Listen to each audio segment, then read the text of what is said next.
저는 오늘 잠언 23장의 말씀에 의지해서 사막에 가려면 늙은 낙타를 타라 라는 주제로 함께 은혜를 나누고자 합니다. 따라서 합시다. 사막에 가려면 늙은 낙타를 타라. 총희사 목사님께 우리가 이 말씀 들었죠. 사막에 가려면 너희 늙은 낙타를 타라. 이런 이야기를 많이 들어봤는데 어떤 지체들한테 물어봤어요. 이게 무슨 뜻이냐 그랬더니 답을 못하는 거예요. 그래서 참 안타까웠어요. 여러분, 사막을 가려면 늙은 낙타를 타라 라고 하는 의미는 뭘까요? 사막 가다가 배가 고프면 늙은 낙타, 젊은 낙타 그렇게 잡아먹으면 아까우니까 늙은 낙타 잡아먹어라, 그런 의미로 생각하시는 겁니까? 그건 아니잖아요. 의미는 뭐죠? 네, 경험자의 말을 듣는 것이 지혜다라는 그런 의미에서 우리에게 이 말씀을 해주시는 거죠. 우리가 인생을 슬기롭게 지혜롭게 살아가는 비결 중에 하나가 바로 이 말씀인 것 같아요. 뭡니까? 경험자의 말을 듣는 것이 지혜다. 열왕기상 3장에 보면 우리가 잘 아는 솔로몬이 다윗으로부터 왕국을 이어받고 그리고 나서 하나님께 간절히 기도하는 장면이 나옵니다. 누가 주의 이 많은 백성을 재판할 수 있사오리까? 지혜로운 마음을 종에게 주사 주의 백성을 재판하여 선악을 분별하게 하옵소서. 솔로몬이 이것을 구하매 그 말씀이 주의 마음에 맞은지라. 솔로몬이 구한 것이 무엇이죠? 지혜로운 마음을 구합니다. 레브쉐마라고 하는 이 말은 다른 게 아니라 듣는 마음을 의미하는 거예요. 솔로몬이 하나님께 구한 것은 부를 구한 것도 아니고 강력한 군사력을 구한 것도 아니고 명예를 구한 것도 아니고 장수하긴 그걸 구하는 것이 아니었어요.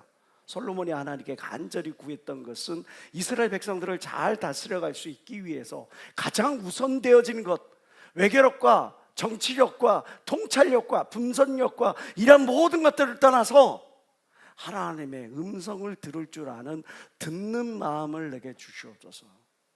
그렇게 구했더니 하나님께서 뭐라고 말씀하십니까? 솔로몬이 이것을 구하매 주의 마음에 맞은지라. 성경은 우리에게 말씀합니다. 무엇이든지 주의 뜻대로 구하는 대로 하나님이 그것을 들어주신다고 성경에 기록된 걸 믿는 사람만 박수며 하나님께 영광 돌리시기 바랍니다.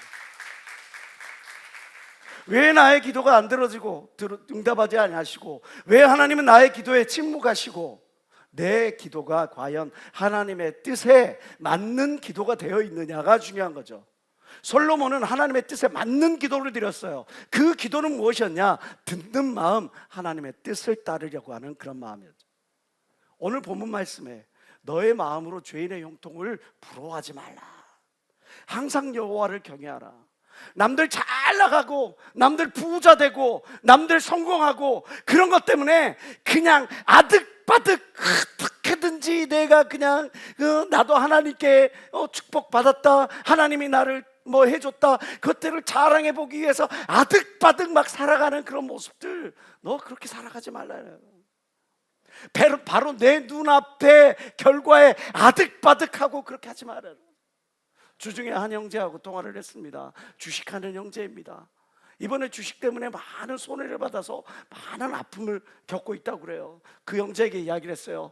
그것 때문에 아득바득하지 말고 멀리 내다보고 하나님의 뜻을 구하면 하나님이 채우실 것 믿는 사람만 박수며 하나님께 영광 돌리시기 바랍니다. 하나님 없이 잘 사는 사람들 부러워하지 말라는 거예요. 하나님 없이 형통한 사람들 부러워하지 말라는 거예요. 오히려 너는 너의 본분 하나님을 믿고 하나님의 약속 가운데서 경외하면서 살아가라는 거죠. 그러면서 우리에게 말씀하는 게 뭡니까? 19절 다시 한번 시작. 내 아들아 너는 듣고 지혜를 얻어 내 마음을 정로로 인도할지니라. 하나님의 말씀을 듣고 지혜를 얻어 정로 바른 길을 가라. 그러면 17절에 약속하신 것처럼 너의 장래가 있고 너의 소망이 끊어지지 아니할 걸 믿는 사람만 박수며 하나님께 영광 돌리시기 바랍니다. 우리가 인생을 슬기롭게 살아가고 지혜롭게 살아가고 열매 있게 살아가기 위하여 정말 경청하는 자세, 듣는 마음, 세상의 경험자의 말을 듣는 것도 중요하겠지만 하나님의 말씀을 듣는 마음, 이것은 선택이 아니라 필수라고 하는 사실을 오늘 성경은 우리에게 말씀해 주고 있어요. 그래서 총기장 목사님께서 우리에게 말씀하시는 거죠. 뭡니까? 귀명창이 참 명창이다. 귀가 뚫려야 돼. 팔랑기도 문제인데, 이 소리 듣고 팔랑, 저 소리 듣고 팔랑, 이것도 참 문제인데, 그것보다 더 큰 문제냐 뭐냐, 말을 해줘도 듣지를 않아. 들으려고 하지도 않아. 꽉 막혀 있어. 자기 생각대로만 해. 너무나 안타까울 수밖에 없는 그런 영혼들의 모습이죠. 우리가 경청하는 자세, 권면과 조언을 듣는다는 게 얼마나 중요하다는 거 잘 압니다. 근데 간을 보고 선택하는 게 문제죠. 유익함을 알고도 내 자존심 때문에, 그것 때문에 그 소리를 듣기 싫어하는 거예요. 내가 지금까지 해왔던 방식하고 달라, 그것 때문에 싫은 거예요. 내가 그 이야기를 듣고 하는 그런 것들이 싫은 거야. 고집 때문에 그것들을 꺾기를 싫어하는 그런 사람들 많이 있어요. 들으려고 하질 않아. 제가 예전에 여러분들에게 한번 설교한 적이 있죠. 마귀가 여러분들을 넘어뜨리려고 하는데 제일 먼저 하는 가장 손쉬운 방법이 뭐라 그랬어요? 여러분들 죄 짓게 만드는 거예요? 하나님을 대적하게 만드는 거예요? 아니에요. 듣지를 못하게 만드는 거예요. 들으려고 생각하지를 않는 거예요. 내 마음에 견고한 진이 있어가지고 수용할 줄 모르고 받아들일 줄 모르는 거예요. 그리고 자기 멋대로 살아가요. 거기서 어떤 열매가, 풍성한 열매를 기대할 수가 있겠습니까? 오히려 경청하지 못하고 조언을 듣지 못하고 권면을 듣지 못하니까 그것 때문에 횡액을 당하는 사람들이 얼마나 많습니까? 이스라엘은 여러 왕들이 등장을 하는데 그 왕들 가운데서 성공한 왕들이 있고 실패한 왕들이 있는데 이게 너무나 극명하게 갈려요. 어떤 사람은 성공했고 어떤 사람은 실패했느냐, 무엇이 그들을 그렇게 극명하게 갈랐느냐, 그 기준이 뭐였느냐? 좋은 자 그룹을 뒀느냐, 또 그 좋은 자 그룹이 있었으면 그 좋은 자들의 말을 귀담아 들었느냐, 아니면 그를 그냥 무시하고 지나쳤느냐, 이것이 그들의 인생과 그들의 정치를 완벽하게 갈랐습니다. 오늘 우리가 살펴볼 여러 명의 왕들이 있어요. 조언과 권고를 무시했을 때 그들의 삶에 어떤 결과가 나타났는지를 보시고, 그리고 우리도 한번 살펴봅시다.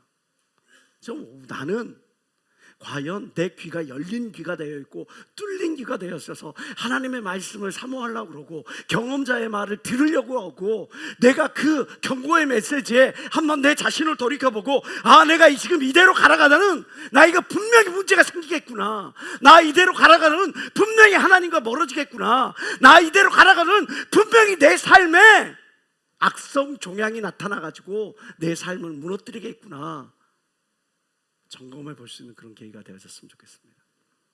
그 첫 번째 인물은 바로 르호보암이죠. 솔로몬의 왕, 솔로몬의 아들, 너무나 많이 예를 들었던 그런 인물입니다.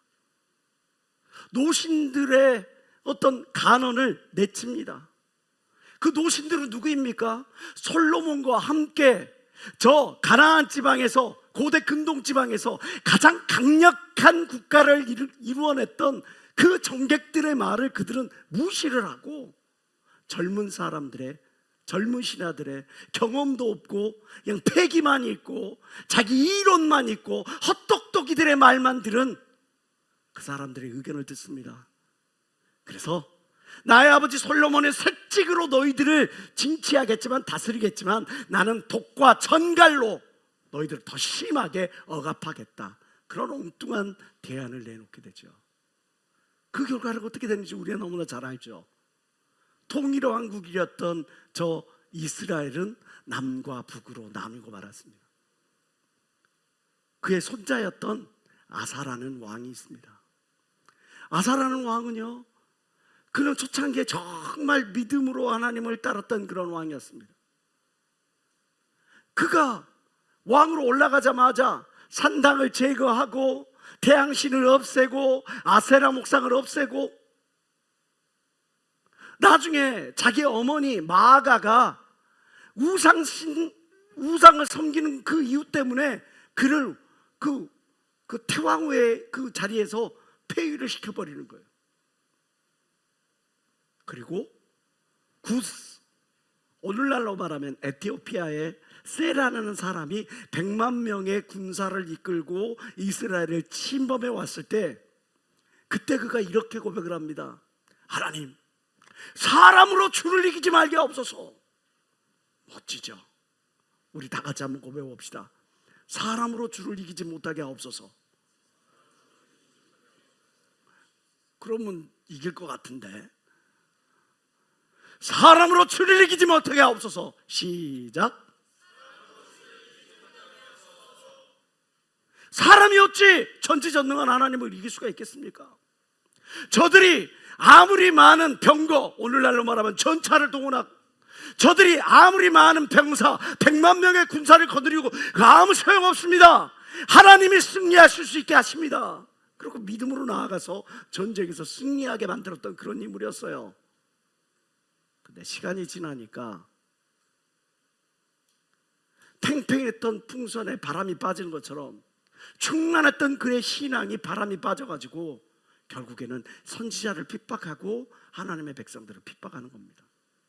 아사가 노하여 선견자 선지자들을 옥에 가두었으니 이는 그 말에 크게 노하였습니다. 하나님의 말씀을 듣기를 싫어하는 거예요. 그때 또 백성 몇몇을 학대하는 모습을 보입니다. 그의 말년 때가 됩니다. 아사가 왕이 된 지 39년에 그 말이 병들어 심히 중하나 병이 있을 때 저가 여호와께 구하지 아니하고 의원들에게 구하였다. 질병을 통해서도 하나님은 말씀하십니다. 사건을 통해서도 하나님은 말씀하십니다. 상황을 통해서도 하나님은 말씀하십니다. 저와 여러분에게 너 돌아와, 그 길이 아니야, 잘못된 길이야, 돌이켜, 기회를 주실 때 하나님 앞으로 나오는 것이 지혜인 걸 믿는 사람아 박심에 하나님께 ond르시기 바랍니다. 그런데 오늘 많은 사람들이 어리석기도 성령으로 시작됐다가 육체로 끝을 맺는 경우가 많다 이거죠. 인생의 여러 허들 가운데서 그 허들을 넘지 못하고 죄 때문에, 욕심 때문에, 탐욕 때문에, 정욕 때문에, 거짓 때문에, 그것 때문에 넘어져가지고 그것 때문에 하나님을 오히려 원망하면서 인생을 마무리하는 사람들이 많다 이거죠. 여러분들 기억해야 합니다. 돌이킬 수 있는 기회는 항상 주어지는 것이 아니라는 사실이에요. 따라서 합시다. 돌이킬 수 있는 기회는 항상 주어진 것이 아니다. 하나님은 항상 여러분들을 마냥 기다려주지 않습니다. 아사를 이렇게 마냥 기다려주지 않았습니다. 그 다음에 등장하는 인물도 우리 또한 주의 깊게 살펴봐야 합니다. 요아스라고 하는 왕입니다. 그 요아스는 그의 할머니가 갑자기 머리가 확 돌아가지고 자기의 손자들을 다 죽이고 그리고 나서 여왕이 됩니다. 그들 가운데서 유일하게 생명을 보존했던 게 바로 이 요아스라는 어린아이였어요. 여호야다라고 하는 대제사장이 그를 6년 동안이나 키우고 그리고 나서 그의 7살 되었을 때 그를 왕으로 세우는 사건을 우리는 보게 되죠. 그런데 사건이 벌어집니다. 요아스가 제사장 여호야다의 교훈을 받을 동안에 여호와의 보시기에 정직히 행하였을 때, 여호야다가 살고 살아있을 때에는 그 말씀을 따라서 하나님의 말씀을 따라가다가 그가 죽고 난 다음에 여호야다가 죽은 후에 유다 방백들이 와서 왕에게 절하매 왕이 그의 말을 듣고, 여기서 절하매라고 이 표현을 하고 있는데 본문을 자세히 살펴보면 왕에게 아첨을 하매, 그냥 뚝뚝 떨어지는 그런 말을 하니까 달콤한 유혹에 빠져가지고 그리고 나서 이제 하나님의 종들의 말을 듣지 않는 거예요. 하나님의 말씀을 듣지를 않는 거예요. 그리고 어디로 가요? 자기에게 달콤한 이야기 해주는 사람에게로 가는 거예요. 그리고 나서 그 열조의 하나님 여호와의 전을 버리고 아세라 목상과 우상을 섬긴 거로 이 죄로 인하여 진노가 유다와 예루살렘에 임하니라. 여러분, 복은 사람을 따라다닙니다. 이 왕 하나가 잘못된 길, 그릇된 길을, 불신앙의 길을 걸어가니까 그의 모든 어떤 죄악의 결과가 누구에게로 갑니까? 그가 다스리는 그 이스라엘 백성들에게로 가는 거죠. 내가 잘못된 길을 걸어가게 되면 나의 가정에 문제가 생깁니다. 내가 잘못된 길을 걸어가면 나의 산업에 문제가 생깁니다. 내가 잘못된 길을 걸어가면 내 주변에 있는 사람들과 단절되게 되는 걸 믿는 사람만 박심의 하나님께 원하시기 바라요. 그때 속히 하나님 앞으로 돌아오는 게 하나님의 자녀의 자세인 걸 믿는 여러분 되시길 주의 이름으로 축원합니다. 이 때문에 하나님께서 선지자를 보내죠. 여호와께서 선지자를 저에게 보내사 다시 자기에게 돌아오게 하려 하심에 선지자들이 저에게 경계하나 듣지 아니하니라. 하나님은 여러분들이 범죄한 가운데 있을 때, 실수했을 때, 넘어졌을 때, 유혹받았을 때, 한 번 잘못했다고 해서 여러분들을 내치거나 외면하거나 하지 아니하시고 이렇게 기회를 주십니다. 기회를 주셨음에도 불구하고 저 아사와 같이 이 왕도 그걸 듣지 않는 거예요. 그러니까 여기서 하나님께서 누구를 보냅니까? 여호야다의 아들 스가랴를 보낸 거죠. 이에 하나님의 신이 제사장 여호야다의 아들 스가랴를 감동시키심에 저가 백성 앞에 높이 서서 저희에게 이르되 여호와께서 말씀하시기를 너희가 어찌하여 여호와의 명령을 거역하여 스스로 형통치 못하게 하니라 하셨나니 너희가 여호와를 버린 거로 여호와께서 너희를 버리셨느니라 하나 무리가 함께 꾀하고 왕의 명을 조차 여호와의 전 뜰에서 돌로 쳐 죽였더라. 하나님께서 돌이킬 기회를 다시 한번 또 주셨는데 요아스가 자기를 따르고 자기에게 아첨하고 자기에게 그냥 그 귀에 달콤한 말을 하는 그 사람 말을 듣고 다시 돌로 쳐 죽이는 거죠. 요아스 왕이 이와 같이 스가랴의 아비야 여호야다의 베푼 은혜를 생각지 아니하고 그 아들을 죽이니라. 은혜를 몰라보고 정말 은혜를 원수로 갚는 그런 많은 사람들이 있죠. 그들의 삶이 형통할까요? 그렇지 않습니다. 그 사건은 언제 벌어집니까? 곧바로요? 그렇지 않습니다. 1년 후에. 이 1년 후라는 것을 우리는 주의 깊게 살펴봐야 돼요. 하나님은 1년의 시간 동안에 유예하신 거예요. 선지자를 보내고 말을 듣지 아니하니까 다시 스가랴를 보내고 말을 듣지 아니하니까 이건 1년이라는 시간을 유예하셔서 그가 돌이킬 수 있게 했음에도 불구하고 그가 돌이키지 아니하니까 아람 군대를 보내서 이제 그를 심판의 방망이로 그를 징치하는 거죠. 24절 다 같이 읽어봅시다. 시작. 아람 군대가 적은 무리로 왔으나 여호와께서 힘이 큰 군대를 그 손에 붙이셨으니 이는 유다 사람이 그 열조의 하나님 여호와를 버렸습니다. 요아스는 힘이 큰 군대를 준비했어요. 그러나 적은 무리로 아람 군대가 왔는데 그 군대를 당해내지를 못하는 거예요. 왜? 돌이킬 기회를 허비해버렸기 때문에. 하나님의 종들의 말을 귀 기울여 듣지 않았기 때문에, 자기의 생각대로 자기의 뜻대로 자기의 계획대로 죄의 길, 어둠의 길을 그냥 따라갔기 때문에 결국 그들은 돌이킬 기회를 영영이 얻지 못하고 심판의 길로 나아가게 되는 겁니다. 우리 걸레질을 하잖아요. 식탁을 닦잖아요. 행주로 걸레로 식탁을 닦고 방을 닦을 때 뭔가 껄끄러워져 잘 닦이지 않고 뻑뻑거려. 왜 그래요? 이물질이 거기에 있기 때문이죠. 하나님 사람이 여러분들에게 이야기를 할 때, 단에서 여러분들에게 어떤 메시지가 선포될 때, 아, 왜 내 이야기를 하시지? 아, 저 이야기 정말 불편해. 아, 저 이야기 듣기 싫어. 지금 여러분들의 심령에 이물질이 끼었기 때문입니다. 그 소리를 귀담아 듣고 내가 혹 하나님 앞에 깎여져 나가야 될 부분은 없는지, 내가 혹 나의 계획이 앞서서 하나님보다 앞서서 조급하고 있지는 않는지, 내가 혹 내 욕심과 내 모든 것들을 떨어내지 못해서 그래서 내가 지금 어둠을 붙잡고 있지는 않는지 돌이켜봐야 되지 않겠냐 이 말이에요. 아마샤라는 왕이 또 등장을 합니다. 좀 전에 이야기했던 요아스 왕의 아들입니다. 요아스 왕은 아람과의 전투에 나가가지고 거기에서 중상을 입고 돌아왔죠. 그러고 있더니 그 신하들이, 그렇게 아첨을 했던 신하들이, 그렇게 귀에 달콤한 말을 해줬던 그 신하들이 그 왕을 죽이는 사건이 벌어졌어요. 여러분, 여러분에게 쓴소리를 해줄 수 있는 사람이 사실은 여러분을 위해 주는 사람입니다. 여러분들의 마음에 듣기 좋은 이야기를 해주는 사람이 오히려 여러분들을 대적하는 사람일지도 몰라요. 아마샤는 그의 아버지가 어떻게 비참한 최후를 당했는지를 너무나 잘 알고 있어요. 복수를 해야죠.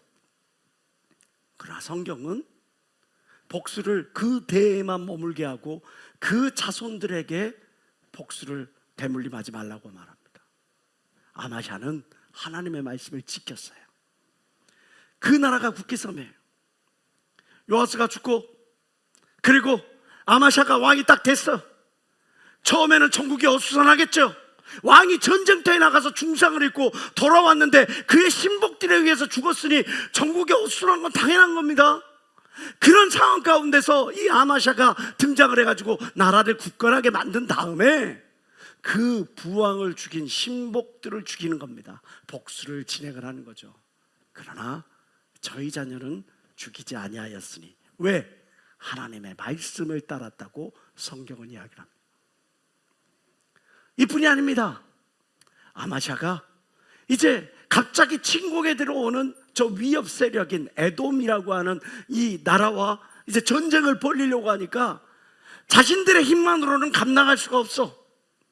그래가지고 저 북쪽에 있는 북이스라엘의 군사들을 돈을 주고 용병으로 삼았어. 그래서 북이스라엘 군대들과 함께 저 에돔 군대와 함께 전쟁을 벌이려고 그래. 그때 하나님의 사람이 그 앞에 등장을 합니다. 어떤 하나님의 사람이 아마샤에게 나와서 이르되, 왕이여, 이스라엘 군대로 왕과 함께 가게 하옵소서. 여호와께서는 이스라엘 곧 온 에브라임 자손과 함께 하지 아니하시나니 왕이 만일 가시거든 힘써 싸우소서. 하나님이 왕을 대적 앞에 엎드러지게 하시리이다. 이 말이 뭡니까?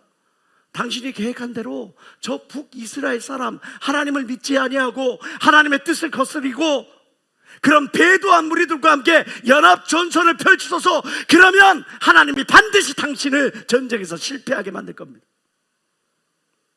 믿지 아니하는 자와 멍에를 함께 가지 말라 말씀하고 있는데, 믿지 아니하는 자와 멍에를 함께 하다가 나중에 그것 때문에 올무가 돼서 고통을 겪는 많은 사람들. 오늘 이 아마샤를 통해서 하나님께서 이 선지자를 통해서 아마샤에게 경고의 말씀을 합니다. 그러면서 그에게 이야기를 하게요. 하나님은 능히 돕기도 하시고 능히 패하기도 하시다. 전쟁을 승리하기도 하시고 전쟁을 멸하기도 하신 것은 하나님에 달렸다는 거죠. 우리가 그 사실을 믿어야 되는 거예요. 아마샤가 하나님의 사람에게 이르되, 내가 100달란트를 가지고 이스라엘 군대에게 주었으니 어찌할꼬? 이미 돈을 다 줬다. 용병값 다 치렀다. 이제 그거 어떻게 하면 좋냐? 그러니 하나님의 사람이 대답하여, 여호와께서 능히 이보다 더 많은 것으로 왕에게 주실 수 있나이다. 내가 죄의 길을 끊어버리고 내가 어둠의 길을 끊어버리고 하나님의 사람의 말씀을 듣고 그 말씀을 따르면 하나님께서 반드시 승리를 주실 것 믿는 사람만 박수며 하나님께 응원하시기 바라요. 내 생각이 아무리 커도, 내가 아무리 잘 준비했어도, 내가 아무리 이 모든 것들에 대해서 이길 수 있는 확신을 가졌다 할지라도 하나님의 멈추라 하시면 멈춰야 되는 거예요. 하나님 포기하시라면 포기해야 되는 거예요. 하나님이 돌이키라 하시면 돌이키는 것이 사는 길이고 승리의 길인 것 믿는 사람만 다시 한번 박수며 하나님께 영광 돌리시기 바랍니다.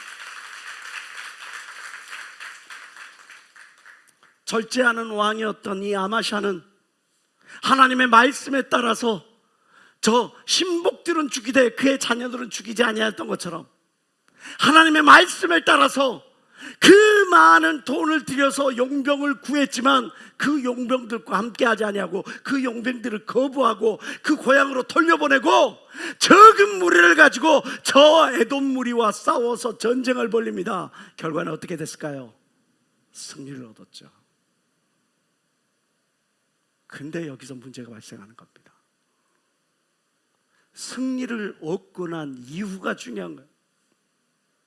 잔치를 끝낸 그 뒤에 반드시 마귀가 노린다는 사실을 우리는 기억해야 돼요. 잔치가 끝난 다음에 반드시 시험거리가 온다는 것을 우리는 기억해야 돼요. 에돔과의 전투가 승리로 끝나자 이 아마샤의 마음속에 교만이 싹 튼 거죠. 아마샤가 자기와 함께한 전장에 나가지 못한 14절입니다. 아마샤가 에돔 사람을 도륙하고 돌아올 때 세일 자손의 우상들을 가져다가 자기의 신으로 세우고 그 앞에 경배하며 분향한지라. 왜 그랬을까요? 지금까지 그를 이끌어 주신 게 하나님인데 정말 정치력도 없고 아무것도 없는 상황 가운데서 갑작스러운 아버지의 죽음 가운데서 왕위를 털고 그리고 준비되지도 않은 상태에서 전쟁에 임하여 그 전쟁에 승리를 했는데 왜 그는 하나님을 믿고 의지하기보다 오히려 세상신을 따르는 걸까요? 그러므로 여호와께서 아마샤에게 진노하사 한 선지자들을 보내십니다. 나아가 가로되 저 백성의 신들이 자기 백성을 왕의 손에서 능히 구원하지 못하였거늘 왕은 어찌하여 그 신들에게 구원하이까? 사람들에게 말합니다. 사람 믿지 마. 그 사람이 당신의 지금 당장의 문제를 해결해 줄 수 있겠지만 지금 당장 당신에게 좋은 어떤 옵션을 제공할 수는 있겠지만 선택지가 될 수 있겠지만 그가 당신의 영생을 보장하지는 않잖아. 근데 왜 사람을 따라가? 왜 사람을 의지해? 왜 믿지 아니하는 사람? 왜 하나님의 뜻에 거슬려 하나님을 대적하는 그런 사람들과 함께 휩쓸려 살아? 듣지 아니합니다. 선지자가 오히려 말할 때 왕이 이르되 우리가 너로 모사를 삼았느냐? 주의 종들이 기도하고 여러분들에게 이야기를 해주죠. 나 청년부 아닌데요? 나 청년부 안 나가요. 교회 이것밖에 없어요? 예수 중심 교회만 하나님이 함께 하셔요? 뭐 이 조성 목사님만 하나님이 쓰시는 종입니까?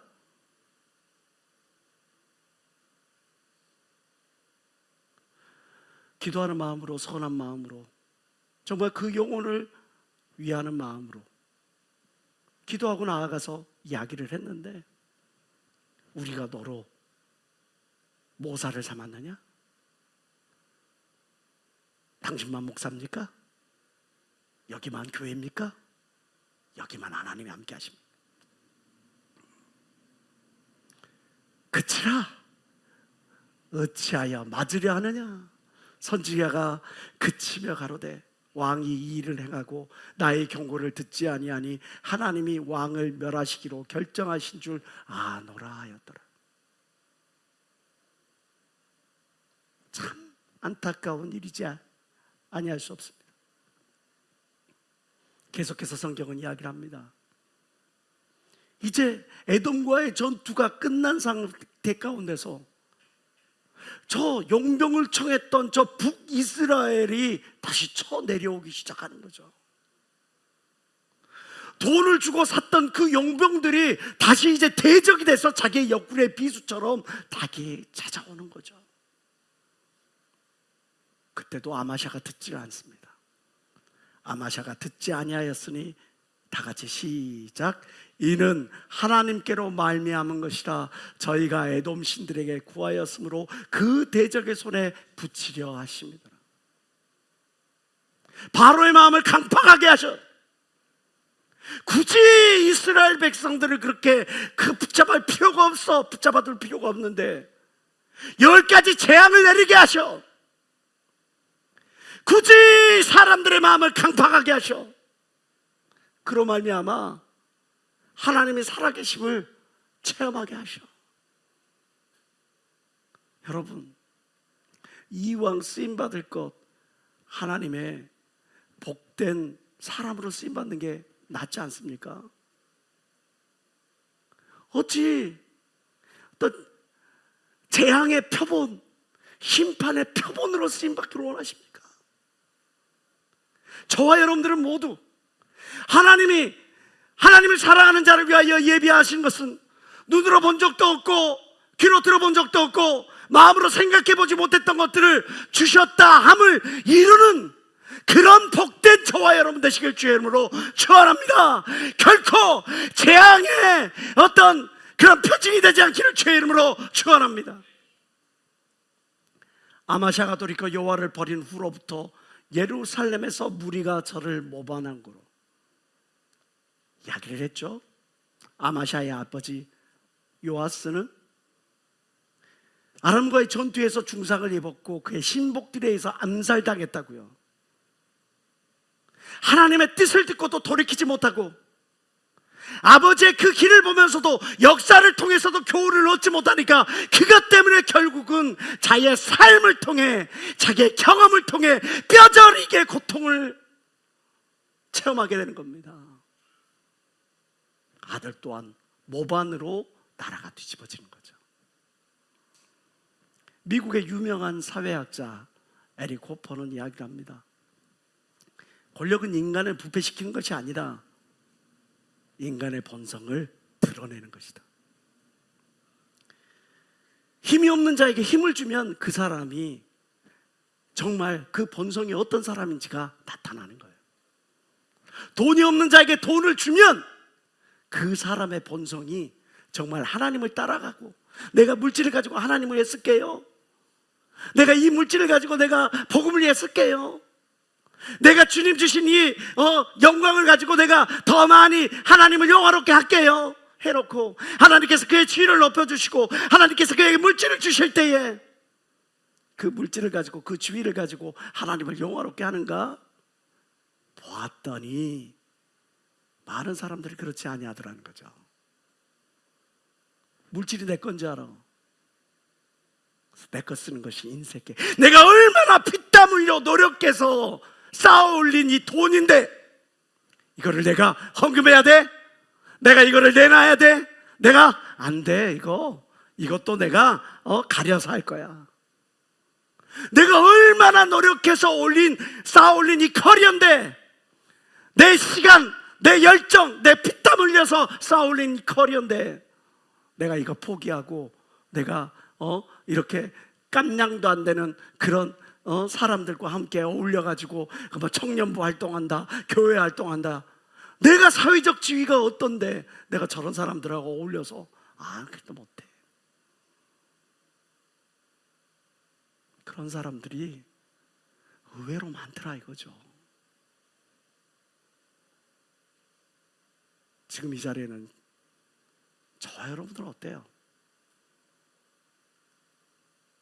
우시아는 그렇게 평생을 믿음으로 하나님을 영화롭게 하는 그런 삶을 살아가다가 나중에는 부에 취하고 명예에 취하고 권력에 취하니까 제사장들이 드려야 할 제사를 자기가 드린다고 나아갔다가 80명의 제사장이 만류하는데도 불구하고 그거를 내치고 그 여호와의 제단 앞에 제사를 드리다가 문둥병에 걸려서 비참한 최후를 맞이하게 되죠. 힘이 없을 때보다 힘이 있을 때 내 본 모습이 나타나는 겁니다. 물질이 없을 때보다 물질이 있을 때 내 본 모습이 나타나는 겁니다. 지위가 낮을 때보다 지위가 있을 때 내 본 모습이 나타나는 겁니다. 내게 주어진 것을 소중하게 여기지 모르는,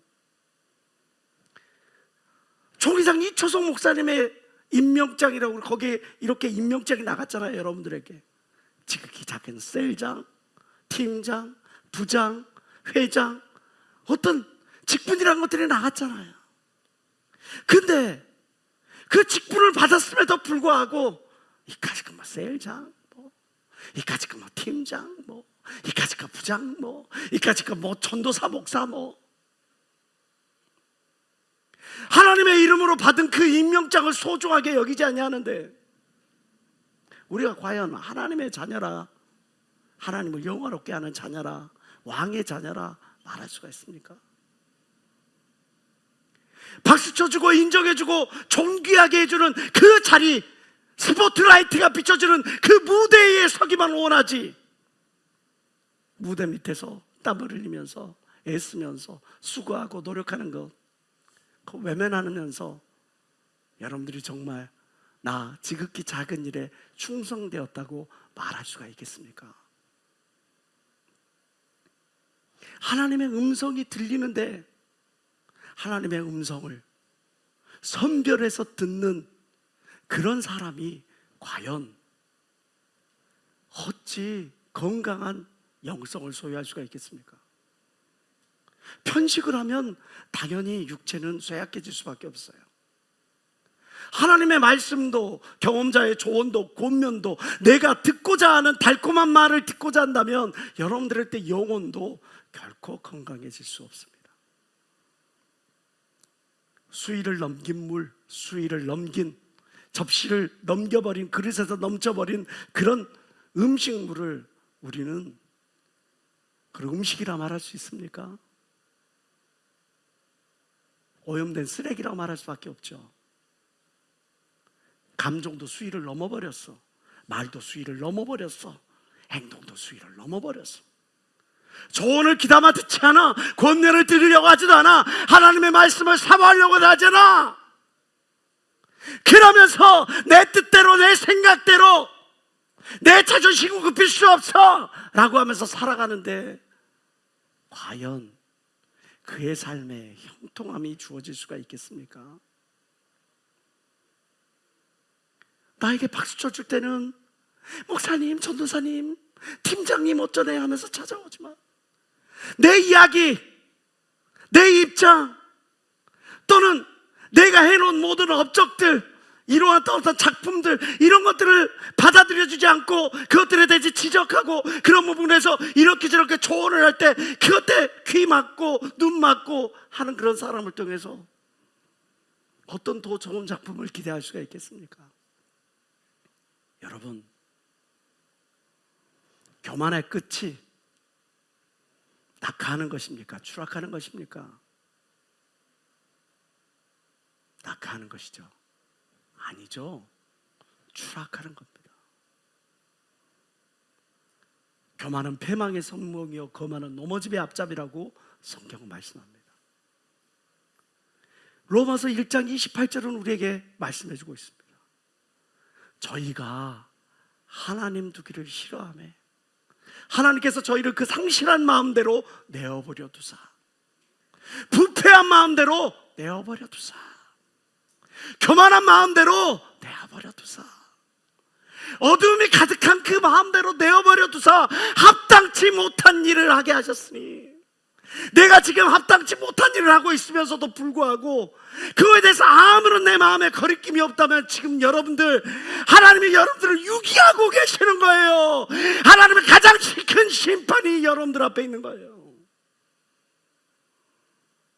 차라리 하나님의 채찍이, 심판의 몽둥이가 여러분들과 함께하고 있다면 돌이킬 기회라도 있는데, 하나님이 유기해버리고 방임해버린다면 내가 깨닫지도 못할 겁니다.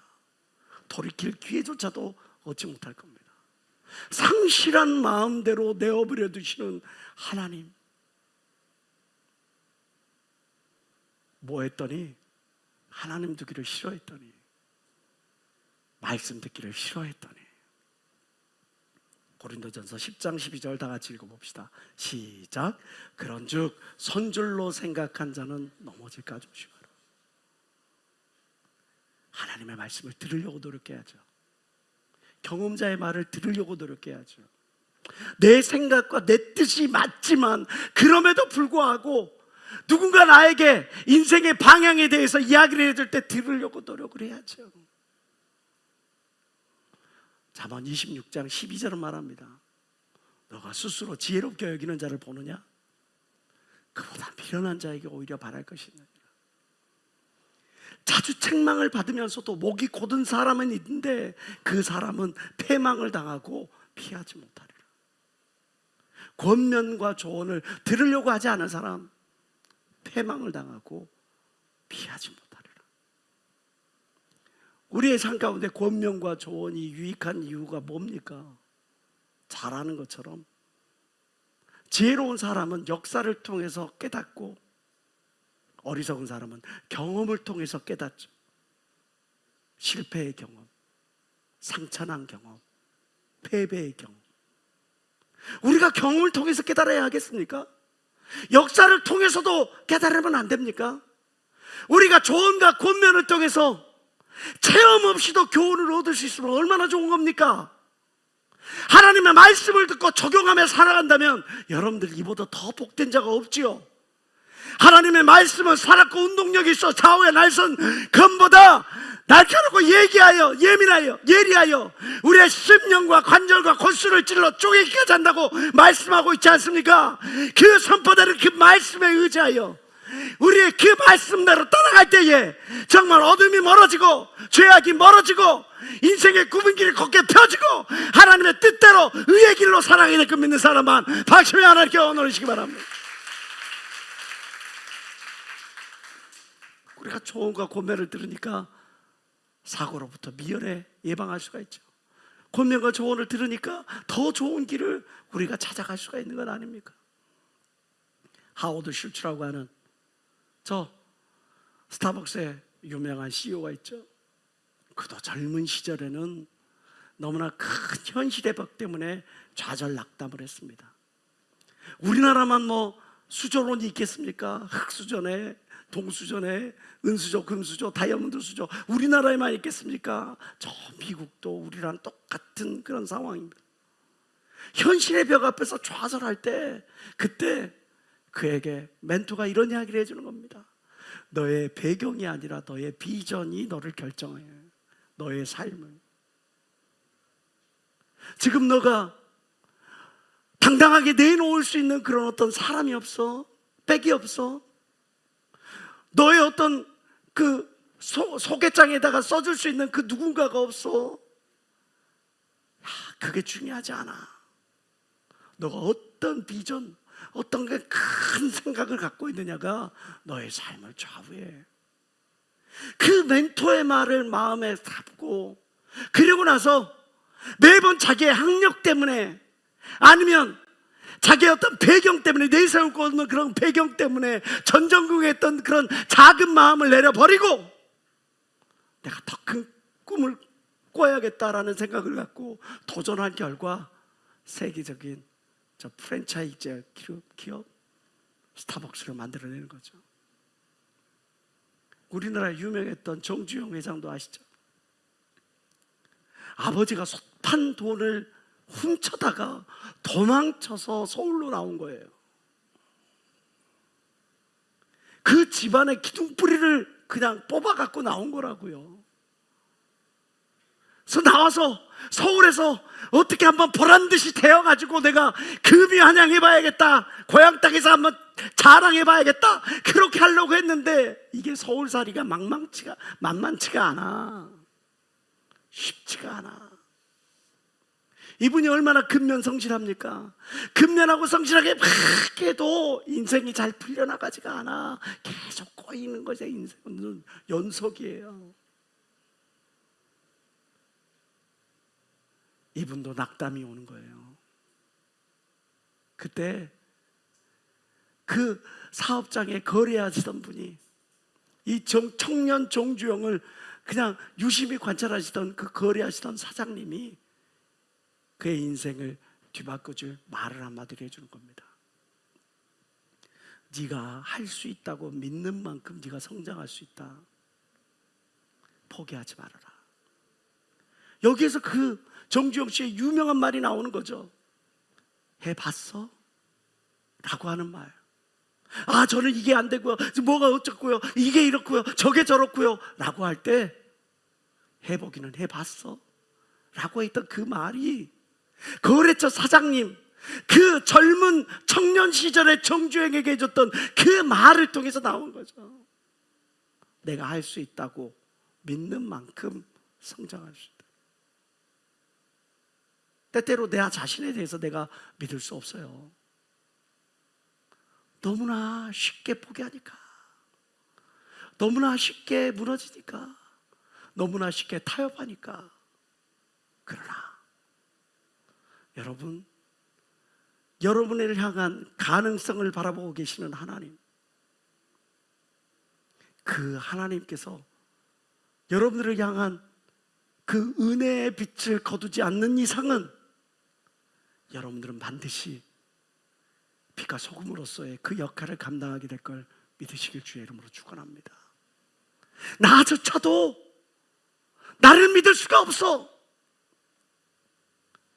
하나님께서, 예수께서 시몬 베드로를 만났을 때 너는 장차 개발하리라, 반석이 되리라 말씀하셨어요. 우리가 잘 아는 것처럼 베드로는 유식한 자가 아니에요. 거친 어부의 일상을 살았던 그런 인물입니다.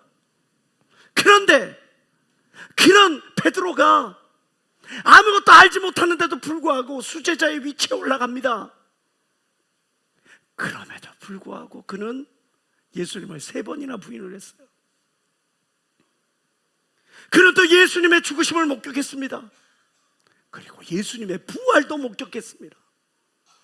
그럼에도 불구하고 그는 예수님이 부활하셨음에도 불구하고 우리 물고기나 잡으러 가자 하고 자기 동지들과 함께 갈릴리로 돌아갔던 그런 인물입니다. 예수께서 그에게 너는 장차 개바가 되리라, 반석이 되리라 약속을 주셨음에도 불구하고 그의 믿음은 자라지 않아. 그가 수제자가 되었음에도 그의 성격은, 폭급한 성격은 고쳐지지 않아서 말고의 길을 칼로 베는 겁니다. 그의 믿음은 자라지 않아서 자기의 목숨 살려고 계집종 앞에서 예수를 3번 부인합니다. 예수님이 부활하신 그 모습을 보면서도 그는 돌이켜 어둠의 길로, 세상 길로 그렇게 나아갑니다. 그런 베드로를 예수님께서 다시 찾아가 주시잖아요. 결국 그 예수님, 찾아오신 그 예수님을 만나고 베드로가 회심하여 거꾸로 못 박혀 순교한 걸 믿는 사람만 박심의 하나님께 원하시기 바랍니다. 현재의 내 모습은 도무지 믿음직한 모습이 아니야. 현재의 내 모습은 도무지 사람들에게 신뢰를 줄 수 없어. 현재의 모습은 도무지 열매 맺을 수 있는 그 어떤 자격을 갖추지 못해서, 그러함에도 불구하고 내가 너를 지명하여 불렀나니 지렁이 같은 너희하고 봐, 내가 너를 타작기회로 삼아 이 세상을 변화시키는 하나님의 일꾼으로 삼으리라 작정하셨으면 그 말씀이 이루어질 걸 믿는 사람은 박수의 하나님께 원하시고, 여러분이 할 수 있다고 믿는 만큼 하나님이 도와줄 걸 믿는 사람은 박수의 하나님께 원하시기 바랍니다. 우리가 잘 아는 닉 부이치치라고 하는 인물, 2팔도 없고 다리도 없어요.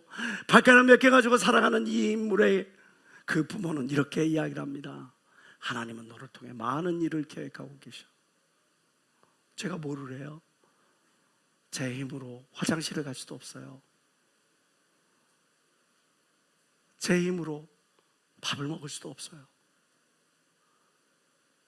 내가 할 수 있는 것이라는 이렇게 입밖에 없는데, 두 눈밖에 없는데, 내 힘으로 옷도 입을 수도 없고 화장실 갈 수도 없고 화장실에서 그 용변을 해결할 능력조차도 없고 나는 너무나 무력한 존재인데 내가 무엇을 할 수 있습니까? 그러나 하나님은 너를 통해 많은 일을 계획하고 계셔.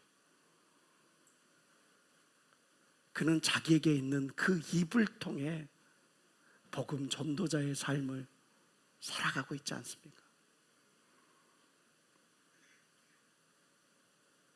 우리는 지금 내게 없는 것 때문에 전전긍긍하고 있지 않습니까? 우리는 지금 내게 없는 것 때문에 낙당하고 좌절하고 고통에 신호하고 있지 않습니까? 그러나 하나님은 우리에게 너에게 주어진 것이 무엇이냐를 보라고 이 시간 저를 통해 여러분들에게 말씀하시는 겁니다. 내게 있는 것이 뭐냐? 나는 그걸 가지고 너를 통해 많은 일을 하기를 원한다. 내 주변에 어떤 믿음의 사람들이 있는지, 믿음의 조연자가 있는지 우리 주변을 한번 돌이켜봐야 되지 않겠어요?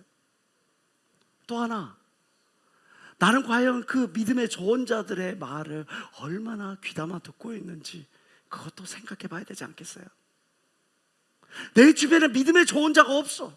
날마다 술 먹고 날마다 비판하고 날마다 판단하고 날마다 어둠의 길을 걷는 사람들만 있어. 그러면 당신은 그 어둠 가운데서 헤어나올 수가 없는. 그럼 반면에 내 주변에 기도하는 사람이 있어. 내 주변에 하나님을 사랑하는 사람이 있어. 내 주변에 전도하려고 하는 사람이 있어. 내 주변에 교회와 목회자와 하나님의 영혼들을 섬기려고 하는 그런 사람들이 있어. 그러면 여러분들은 장차 그러한 인물이 되어질 것 믿는 사람만 박심의 하나님께 얻으시고 그러한 인물들의 말을 귀담아 들으시길 주의 이름으로 축원합니다. 제가 서울에서 교육부서를 다 담당하고 있다가 저 자그마한 21명, 어린아이들까지 23명 있는 교회, 개척교회에 파송되어질 즈음에 조기장 목사님께서 저에게 해주신 말씀이 있어요. 현명아, 너무나 얻기 힘든 것도 사람의 마음이지만 너무나 읽히신 것도 사람의 마음이란다. 아무리 항공모함이라도 물이 그냥 거세면 그 항공모함도 뒤집어진다. 내가 사람을 잃어버리는 그런 목회자가 되면 안 되겠구나. 사람의 마음을 얻는 사람이 되야겠구나. 내가 사람의 마음을 얻으려면 어떻게 해야 되느냐? 그래, 하나님 말씀 위에 서 있어야겠구나. 또 내가 진실해야 되겠구나. 이 말씀대로 살아갔더니 하나님께서 영혼들을 꾸역꾸역 보여주십니다. 개척교회 파송하기에 앞서 이시대 목사님을 찾았습니다. 목사님, 제게 한 말씀 해주십시오. 이시대 목사님 제게 이런 이야기를 해주셨어요. 신목사, 우리는 예수 중심이라고 하는 교회의 한 가지라는 사실을 잊지 마. 가지가 나무에 꼭 붙어 있어야 열매를 거죠. 지 잘났다고 그 가지에서 본체에서 떨어지는 순간에 말라 비틀어지고 말아. 그렇지. 나를 이렇게 부족한 사람을 목사로 세우시고 이렇게 부족한 자에게 큰 목회도 맡기시고 이런 작은 교회도 경험하게 하신 그 은혜가 있지. 나를 세워주신 그 은혜를 기억해야지. 하나님의 은혜를 기억하고 나에게 일거리 맡겨주신 조기장 목사님의 그 은혜를 기억해야지. 나는 예수 중심이 한 가지지. 그렇기 때문에 교단에서 어떤 행사가 있을 때, 수련회가 있든 집회가 있든 어떤 행사가 있을 때 거기에 적극 동참했더니 하나님께서 영혼으로 붙여주시고, 지금 인천교회에 담임하고 계시는 장영구 목사님을 찾아갔어요. 지교회에서 성공을 거두시고 오신 여러 목사님들 가운데 제가 장 목사님을 찾아가서, 장 목사님, 제가 개척교회 이렇게 여차저차해서 파송하게 됐는데 이제 저에게 해주실 수 있는 조언이 뭡니까? 그 목사님이 저에게 이야기를 해주십니다. 갔더니 제일 힘든 게 깜냥도 안 되는 사람이 나를 가르치려고 할 때, 그게 제일 힘들었습니다. 자기는 기도 생활도 안 해요. 11조 생활도 안 해요. 심지어 예배조차도 제대로 듣지도 않아요. 그러면서 목사는 이렇게 해야 돼요, 설교는 이렇게 해야 돼요, 헌신은 이렇게 해야 돼요, 가르치는 사람 참 역겹고 너무나 고통스러웠다는 거예요. 그 앞에서 내 자신을 추스리기가 가장 힘들었습니다. 내가 그것을 잘 다스리니까 비로소 하나님께서 영혼을 붙여주셨습니다. 아, 그래, 나에게도 이런 사랑 덩어리가 오겠지, 축복 덩어리가 오겠지. 그러면 내가 제일 먼저 해야 될 게 뭘까? 마음 다스리는 거겠구나. 나를 도발하고 나를 찌르고 나를 무력하게 만들고 나를 비판하고 정죄하는 그런 사람들 앞에서 그래, 다 내려놓고 예수께서 십자가에 달리셨던 것처럼 나도 그러한 마음으로 목회해야 되겠구나. 여러 다양한 목사님들의 그런 의견을 듣고 그것들을 일기장에 기록을 하고 제 다이어리에다 정리를 해놓고 나서 그 말씀대로, 그 좋은 대로 살아갔더니 하나님께서 꾸역꾸역 영혼들을 불러 모아주셨습니다. 잠언 19장 20절을 말씀합니다. 너는 권고를 들으며 훈계를 받으라. 그리하면 내가 빈경은 지혜롭게 되리라. 주변에서 여러분들에게 어떤 이야기를 해줄 때 그 이야기 고깝게 듣지 마세요. 주변에서 여러분들에게 어떤 이야기를 해줄 때 그 이야기 내게 필요 없는 이야기라고 흘려 듣지 마세요. 주변에서 내게 어떤 이야기를 해줄 때 그것을 감사함으로 받고 그 말씀이 내게 적용할 수 있도록 기도할 수 있는 그런 믿음의 사람들, 믿음의 자세를 갖추시길 주의 이름으로 축원합니다. 전도서 4장 9절 다 같이 읽어봅시다. 시작. 두 사람이 한 사람보다 나으면 저희가 수고함으로 좋은 상을 얻을 것입니다. 이 말의 의미는 뭡니까? 혼자보다는 둘이 낫다는 겁니다. 두 사람이 함께 일할 때 더 좋은 결과를 얻을 수 있다고 전도서 4장 9절이 말씀한 걸 믿는 사람만 박수며 하나님께 언어르시고, 여러분의 주변에 믿음의 말을 해줄 수 있는, 긍정의 말을 해줄 수 있는 그런 많은 좋은 자가 두는 여러분 되시길 주의 이름으로 축원합니다. 특별히 신명기 29장 9절은 말씀합니다. 너희는 이 언약의 말씀을 지켜 가라. 그리하면 너희 하는 모든 일이 영통하리라. 세상에 경험 많은 사람들의 이야기를 들어야 되겠지만 그 말들 중에서도 하나님의 말씀을 듣는 것이 지혜, 기도하는 사람의 말을 듣는 것이 지혜예요. 오늘 본문은 이야기합니다. 너의 마음으로 죄인의 형통을 두려워하지 말며 항상 여호와를 경외하라. 정령이 너의 장래가 있겠고 너 소명이 끊어지지 아니하리라. 내 아들아, 너는 듣고 지혜를 얻어 너 마음을 종로로 인도할지니라. 내 바로 눈앞에 있는 어떤 눈에 보기 좋고 달콤한 그 무엇 때문에 그냥 아득아득 살아가지 마세요.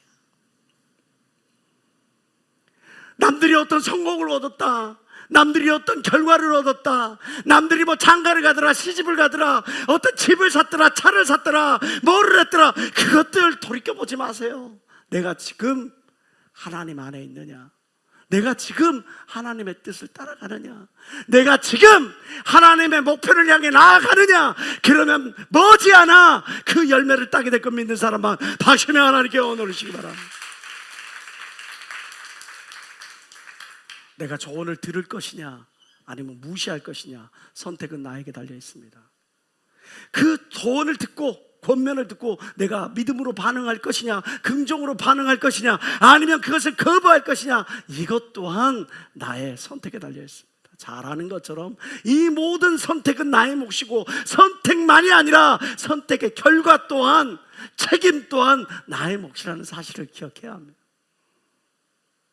이번에 우리는 수련회를 통해서 귀한 인생의 말씀들, 영혼에 꼭 필요한 말씀들을 듣게 될 겁니다. 경험자의 말을 듣는 것이 지혜라 그랬죠. 여러분들의 인생의 전환점이 될 겁니다, 이 수련회가. 제가 그랬으니까. 고등학교 3학년 때 제가 집회를 통해, 여름 집회를 통해 하나님을 만났고, 그것 때문에 제가 지금 이 자리에 목회길을 계속 걸어오게 됐습니다. 중학교 1학년 때 저희 아들은 하나님을 만났고, 그러고 나서 하나님의 말씀대로 따라가려고 어떤 뜻을 세우고 공부를 나가고 있습니다. 작년 여름 수련회, 우리 잘 아는 엄명철이라고 하는 그 지체는 거기에서 단 1시간 참석했던 그 말씀으로 인해서 자기의 모든 과거를 정리하고, 안일했던 그 삶을 정리하고, 이제 하나님의 뜻대로 살아가리라, 의의 뜻대로 살아가리라 작정하고 주의를 온전히 지키고 하나님 말씀대로 살아가다 올해 3월에 우리가 잘 아는 것처럼 주의 부르심을 받아 하나님 앞에 갔죠. 누군가에게 그 시간은 다시 돌아오지 못할 단 한 번의 기회일 수 있습니다. 누군가에게 그 시간은 그 기회로 말미암아 그의 인생의 전환점이 될 수 있습니다. 우리의 신앙의 믿음의 야성을 회복할 수 있는 그런 기회가 될 수 있습니다. 여러분, 하나님은 바로 저와 여러분을 통해서 일하십니다. 이제 주어진 시간이 얼마 남지 않았습니다. 이제 다 됐으니까, 작정기도도 끝났으니까, 오늘로 끝나니까 끝이다 생각지 말고 마지막까지 나아가서 갈까 말까 망설이는 그 영혼에게 다시 한번 손길을 내어 보십시다. 아직 이런 부분들에 대해서 관심이 없는 그런 영혼들에게 다시 한번 기도하고 찾아가 보십시다. 하나님은 저와 여러분 통해서 일을 하십니다. 여러분, 사막에 갈 때는 늙은 낙타를 타라고 하셨죠. 인생의 경험자의 말을 듣는 것이 지혜입니다. 세상에 많은 경험을 하시고 또 영적인 체험을 하시는 총회장 목사님의 입술을 통해 하나님께서 저와 여러분들에게 꼭 필요한 인생의 조언을 해주실 겁니다. 그것을 기대하는 마음으로 하나님 앞에 나아갑시다. 총회장님이 저에게 주신 오늘 빨간 팔이 2개 있어서 우리 함께 읽어보고 그리고 기도하기로 해요. 다 같이 읽어봅시다. 시작. 최선을 다하지 않는 것은 부탁한 자를 무시하는 것이다. 너를 믿기 때문에 부탁하는 것이다. 하나님이 여러분을 믿기 때문에 이번 수련회에 정말 구원시킬 영혼이 있어. 이번 수련회에 변화시킬 영혼이 있어. 이번 수련회를 통해 하나님을 만날 영혼이 있어. 저와 여러분을 메신저 삼아서 사용하기를 원하시니 기쁜 마음으로 쓰임받는 여러분들이 되십시다. 다 같이 시작. 우리 이번 청소년 수련회 전대 미문의 사건을 일으켜보자. 한번 해보자. 주님이 함께 하신다. 죄 삼자 통성으로 기도합니다. 주여! 주여!